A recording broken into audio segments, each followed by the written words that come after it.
Bismillah, alhamdulillah, wa salatu wa salam ala rasulillah, amma ba'd. Question says, سئل فضيلة الشيخ حفظه الله تعالى عما ذهب إليه بعض العلماء من جواز المسح على كل ما لبس على الرجل. Question says, Sheikh, what do you think, what do you feel about the view of some scholars who say that a person, when they make wudu, they can wipe upon whatever is on their feet. They can wipe over anything that they place on their feet, whether it's a khuf, a leather sock, whether it's cotton sock, poly cotton sock, a shoe, a boot, etc. Or does it just have to be khuf, from actual tanned leather, skin, hide of an animal?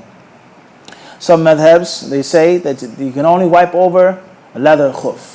As far as this, you have to take this off and actually wash your foot.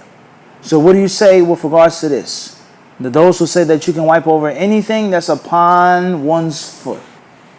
فأجاب بقوله هذا القول الذي أشار إليه السائل وهو جواز المسح على كل ما لبس على الرجل هو القول الصحيح وذلك أن النصوص الواردة في المسح على الخفين كانت مطلقة غير مقيدة بشروط وما ورد عن الشارع مطلقا فإنه لا يجوز إلحاق شروط به لأن إلحاق الشروط به تضييق لما وسعه الله عز وجل ورسوله والأصل بقاء المطلق على إطلاقه والعام على عمومه حتى يرد دليل على التقييد أو التخصيص. وقد حكى بعض أصحاب الشافعي عن عمر وعلي ابن أبي طالب رضي الله عنهما جواز المسح على الجورب الرقيق وهذا يعضد القول بجواز المسح على الجوارب الخفيفة الرقيقة وعلى الجوارب المخرقة وكذلك على القول الراجح المسح على اللفافة بل إن جواز المسح على اللفافة أولى لمشقة حلها ولفها وهذا هو الذي يتمشى مع قول الله عز وجل حين ذكر آية الطهارة في الوضوء والغسل والتيمم قال ما يريد الله ليجعل عليكم من حرج ولكن يريد ليطهركم وليتم نعمته عليكم لعلكم تشكرون. The answer says that what is mentioned in the question regarding the view of those who say that you can wipe over anything that's on your foot, he says that's the correct view. That's what's correct. It's permissible and it's valid when you make wudu to wipe over whatever you're wearing. Of course, with the conditions of doing that. That you made wudu or ghusl before you put the socks on.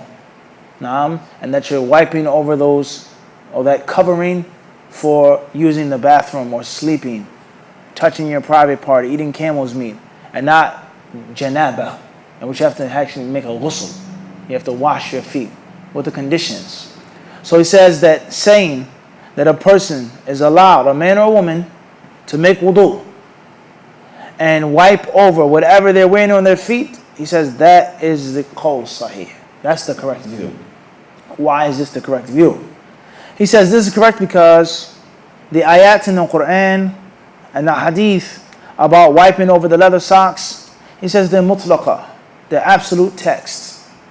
And they don't have specific conditions and specifications. And it's haram and it's unlawful to do this. If Allah and His Messenger mention something in an absolute way, no faqih, or no alim, no sheikh, no scholar can come along and then make a restriction on it. The Prophet allowed it to be done.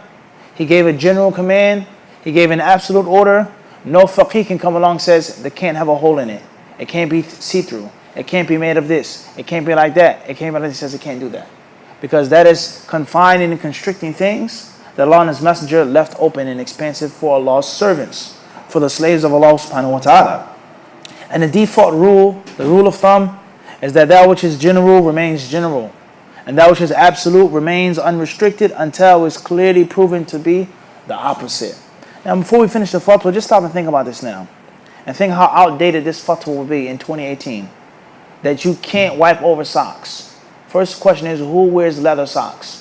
Not in America, New York City. Who wears leather socks in Saudi Arabia?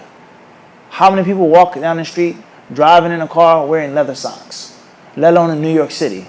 9 out of 10 people because of the extreme cold, or even in the summer, for comfort, for style, for protection, they wear socks made out of cotton or wool or things like this. So to say that you can only wipe over leather socks, that would mean that every time you go to the bathroom, you leave your house, you go to work, you have to take off your boots, your steel-toe boots, take off your socks, and wash your feet. And that's a clear hardship, and that's a clear difficulty. And that's clearly restricting the rulings of Islam to one place, to one climate, and to one culture. And that's not the Prophet ﷺ's message. A time, a place, and a culture. La. Islam is for the cold, for the hot, the tropical, the desert, the subtropical. For whatever style you wear, al-muhim, this is your khuf. This is the people's khuf of today. Socks. That's a khuf. That's their khuf. And they wear it for the same purpose as the Arabs wore leather socks for. For protection, for warmth, for coolness, for comfort, and for style. Everybody understand this? So oftentimes there are many fiqh issues like this that are totally outdated. They're extinct. They're no longer suitable for 2018. And those are the fiqh rulings that are not direct from the Quran and Sunnah. As far as the direct rule of the Quran and Sunnah, then they never become outdated. Khamr is always haram, no matter what, no matter where you go. No matter how it's taken or injected or consumed or handed down, it's always haram. Everyone understand this? But for someone to say that you can't have this type of grass because this was the people used to chew on and they used to do this in Arabia, and if they don't have that grass, if they're not chewing it for that in 2018, then it's no longer applicable. So there are different types of fiqh rulings in Islam. There's certain fiqh rulings which are clearly proven by Quran and Sunnah. Those don't ever change. And there are other fiqh rulings which are extracted and deduced.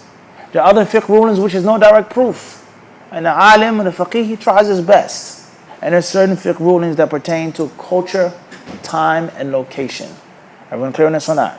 He says, so that's the rule.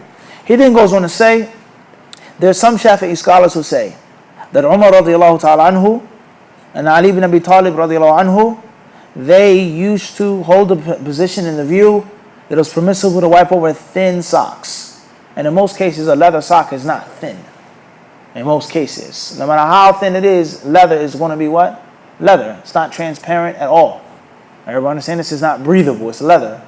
He says, so they have the view that a person can wipe over al-jawrab, a thin sock.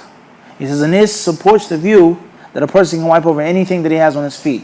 Thin socks, thick socks, ripped socks. And another fatwa of Shaykh Ibn Uthaymeen talks about business socks. Socks that are see-through. When you wear with business shoes or you put on some gaiters, ostrich, whatever you wear of fancy shoes, and you don't wear a thick type of sock.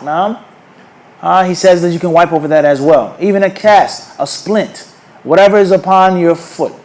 The difficulty of taking off the cast, taking off the splint, etc. He says now, last but not least, he says, pay attention to this principle here and what Allah subhanahu wa ta'ala mentioned in the Quran regarding wudu and ghusl and regarding tayammum, regarding purification. Allah, He says, Allah doesn't wish to place a hardship upon you, but Allah only wants to clean you.